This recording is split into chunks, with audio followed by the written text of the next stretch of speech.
Coucou à tous, j'espère que vous allez bien. Bienvenue sur cette nouvelle vidéo et bienvenue à toi si jamais tu découvres cette chaîne.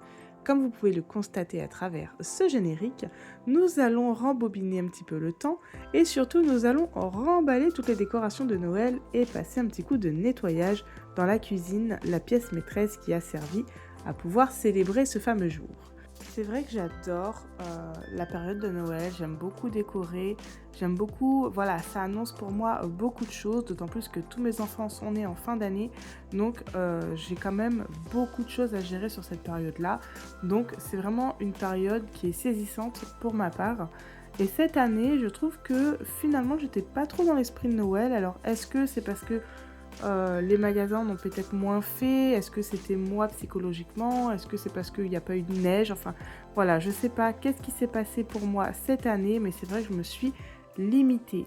Je vous avouerai également que chaque année, mon sapin est surchargé et là, cette année, j'ai voulu le laisser vide. J'ai vraiment profité de son aspect un petit peu touffu. Je voulais quelque chose de plus naturel, de moins clinquant. Et pour tout vous avouer, mon fils Giovanni, qui a 1 an, a déjà cassé mon rythme de Noël, c'est-à-dire que le sapin, pour lui, c'était son défi quotidien, très clairement. Aller attraper les boules, les casser, les mordre, se mettre en danger, me renverser le sapin, c'était vraiment devenu son objectif. Donc je l'ai mis en hauteur et en plus de ça, je l'ai barricadé. J'avais voulu faire un petit enclos, vous savez, avec des barrières blanches, sauf que malheureusement, je suis tombée malade à plusieurs reprises, la forte grippe, donc le projet a littéralement échoué. Ceci dit, ce n'est pas grave, on s'est contenté de ce joli sapin, du moins je l'estime qu'il était joli, et on va pouvoir remballer tout ça, on fera mieux l'année prochaine. On va donc procéder toujours de la même façon, j'enlève tout ce qui est petite décoration, les boules, les petits objets qu'on peut retrouver dans le sapin. J'essaie de les catégoriser et surtout de les mettre dans des petites boîtes que je pourrais empiler par la suite pour un rangement un petit peu plus optimal. Ce sapin, il est assez rigolo parce que lorsque je l'ai acheté, je ne savais pas, hein. C'est le sapin que j'ai acheté cette année car malheureusement, les sapins précédents ont rendu l'âme. Il s'enlève branche par branche. Voilà, je connaissais le sapin qui se séparait en 2, 3, 4 parties, mais lui, il enlève directement toutes les branches. Donc, c'est beaucoup plus pratique, j'ai envie de dire, lorsque je le range.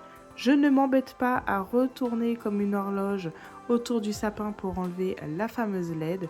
En enlevant les branches petit à petit, la LED finira par tomber et je n'aurai plus qu'à l'enrouler. Alors moi, je fonctionne de deux façons. La première, lorsque je plie le pied, pour ne pas perdre les fameuses petites vis qui vont servir quand même de socle, la base du sapin, je viens les mettre dans un petit sachet. Là, c'est un petit sachet que j'utilise habituellement pour les couches des enfants. On peut mettre également un sachet de conservation. Vraiment, vous mettez ce que vous voulez, mais au moins, une fois que vous avez mis ce qui est nécessaire à l'intérieur, on vient l'attacher au pied et comme ça, tout est maintenu ensemble. C'est une technique que je réalise lorsque je fais des déménagements également. Lorsque je démonte un meuble, eh bien, je viens directement attacher ces vis et je mets des fois un petit post-it dessus. Comme ça, je suis sûre que si jamais le sachet se détache, je sais à quoi il correspond. Là, je n'ai pas besoin de mettre d'étiquette. On sait très bien qu'il n'y a qu'un sapin, donc je ne vais pas me perdre. La seconde petite technique, c'est d'enrouler la fameuse guirlande LED autour d'un prospectus, d'un bout de carton, peu importe. Vous sortez les extrémités, donc le bout plus le côté où il y a la prise. Et déjà, ça sera un gain de temps pour l'année prochaine. D'autant plus que vous allez gagner de la place. Donc, je pense qu'il y a tout qui est bon à retenir dans cette petite astuce. On va donc remettre ce fameux sapin dans son joli carton. Je pensais honnêtement que le carton ne fermerait pas. Et finalement, j'ai pas eu besoin de trop forcer. C'est juste que je suis partie dans la cuisine pour le fermer en intégralité parce que Giovanni faisait sa sieste et les frottements du plastique au carton, ça faisait trop de bruit. Donc j'avais envie de finir ma tâche, d'enlever les décorations de Noël paisiblement. C'est pour ça que je n'ai pas filmé cet instant. On enlève ces petites choses sur les vitres. Au moins, ça n'a pas été un dégât lors du nettoyage. Franchement, je recommande ce genre de petits sticker, si je peux dire, à mettre sur les vitres. C'était hyper simple et surtout facile à enlever. On remet la petite décoration de base et je vous avouerai que finalement, ça fait du bien. tout ce rouge constant dans mon environnement, c'était un petit peu dur à supporter, même si j'adore l'esprit. Je pense que l'année prochaine, je partirai sur une couleur beaucoup plus douce, une couleur qui sera beaucoup moins agressive pour moi et surtout ma décoration. On retrouve donc, ça y est, un petit peu d'air, ça redevient un petit peu épuré et j'ai l'impression d'avoir déménagé parce que très clairement, j'ai l'impression de ne plus rien avoir dans la maison. Je nettoie avec une lingette microfibre, j'enlève simplement la poussière qui a pu s'accumuler, je ne pars pas dans un gros nettoyage et je vais donc remanier un petit peu cette fameuse décoration qui me paraît totalement inexistante. J'ai rassemblé tout le reste de la décoration de Noël et je viens donc les mettre dans les fameuses petites caisses. Pour information, ces caisses, je les ai trouvées chez Leclerc à 29 € les 3, ce sont des 40 litres, donc j'estime avoir trouvé un bon plan. Je vous le partage parce que c'est beaucoup plus solide que les caisses transparentes et c'est beaucoup plus pratique pour le rangement, très clairement, dans une grange, un garage, une cave. C'est beaucoup plus fonctionnel et j'ai rajouté une petite étiquette, moi, pour avoir le détail de la caisse. Je ne pars pas dans de grands détails, j'ai juste marqué Noël. Maintenant que toute cette décoration est enlevée, eh bien, il faut quand même aller remettre un coup de propre dans cette cuisine. Autant vous dire que je n'ai pas de motivation quand je vois l'ampleur des dégâts. Je veux même réaliser tout ce nettoyage en 2 voire 3 fois, car honnêtement, la tâche est vraiment conséquente. Je vous fais un petit résumé. J'ai la hotte à nettoyer dans son intégralité, la faïence qui se situe au-dessus de la plaque de cuisson, le four également qui est dans un piteux état, mais vous n'allez pas voir aujourd'hui, le frigo, et oui, enfin en gros vous l'avez compris, tout y passe.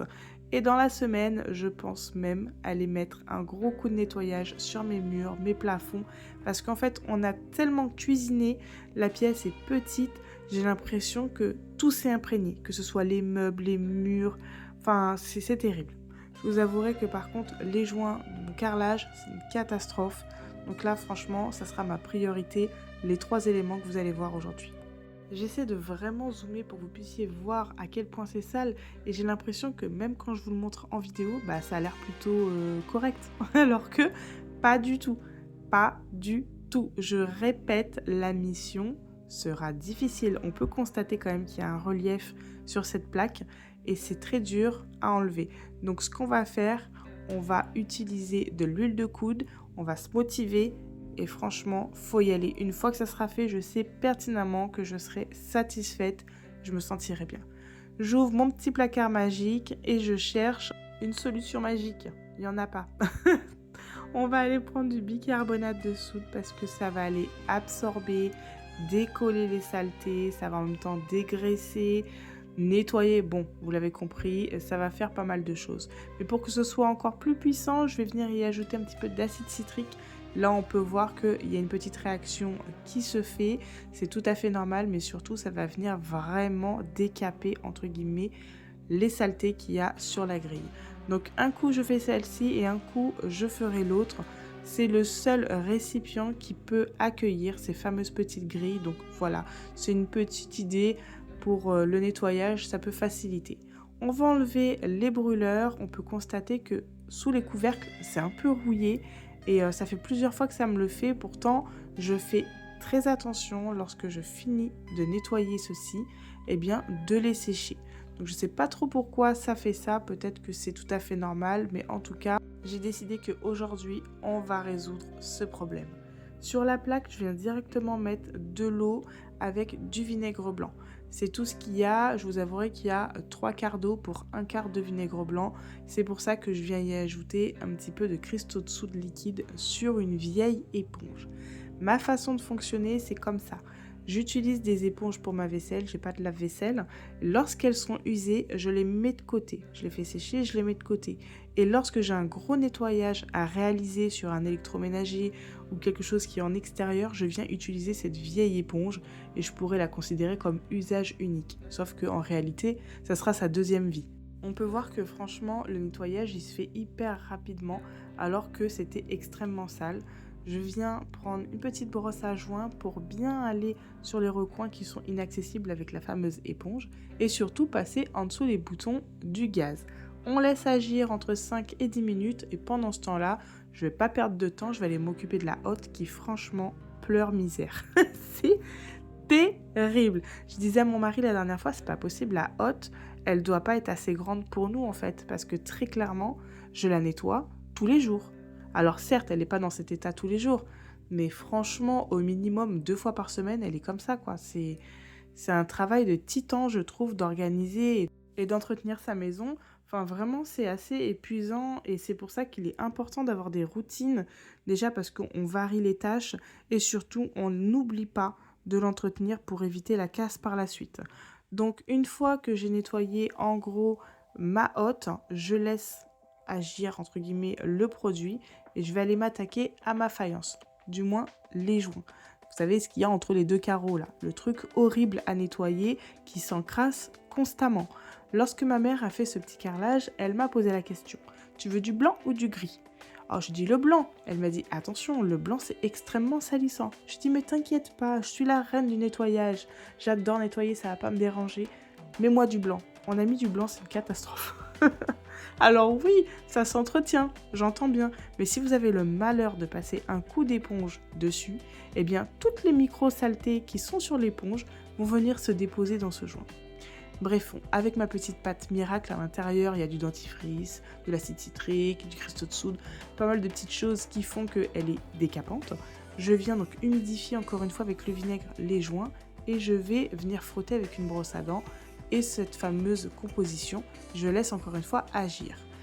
Pour ne pas perdre de temps, pendant que la hotte, la faïence et la plaque de cuisson sont en train de se faire nettoyer, entre guillemets, je viens donc moi m'occuper des couvercles des brûleurs. J'utilise des petites éponges savonneuses de chez Action et là je vais mettre le paquet, je vais vraiment venir frotter et on peut s'apercevoir effectivement que la rouille s'en va. Donc ouf, soulagée, pour combien de temps je ne sais pas, mais au moins j'ai quand même une solution à ce problème.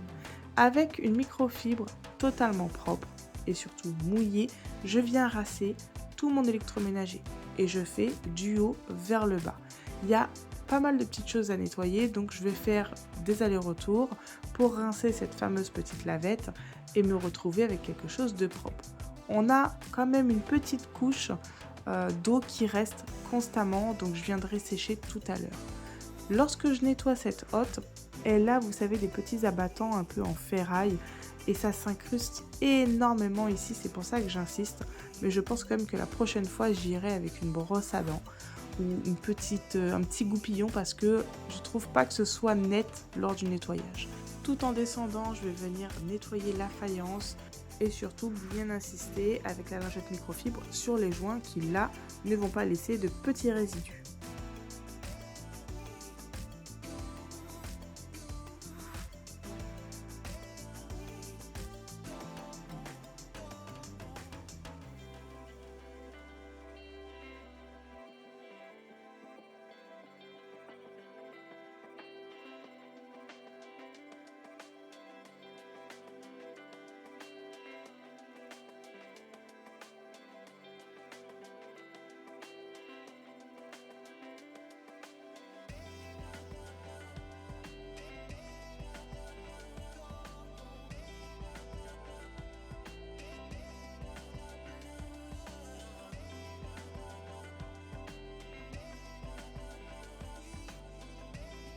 C'est un choix de ne pas avoir mis de joint entre ma plaque et mon plan de travail. Comme ça, je peux soulever un petit peu la plaque et bien nettoyer ce qui peut s'incruster en fait en dessous de celle-ci. Une fois que tout est bien rincé à l'eau claire, je peux venir sécher avec une autre lingette microfibre. Et là, ça va m'enlever vraiment toutes les dernières petites traces qui peuvent rester et faire briller tout ça. Je vais bien nettoyer et sécher les brûleurs. Je remets le filtre dans la hotte. Vous l'avez compris, ça y est, c'est fait. Je suis enfin contente et j'ai volontairement laissé les couvercles des brûleurs en train de sécher encore naturellement. C'est la fin de cette vidéo. J'espère en tout cas qu'elle vous aura motivé à nettoyer votre cuisine après ce passage au fait. N'hésitez pas à me dire ce que vous en avez pensé. Et surtout, merci d'avoir regardé cette vidéo jusqu'au bout. Je vous fais de gros bisous. Ciao!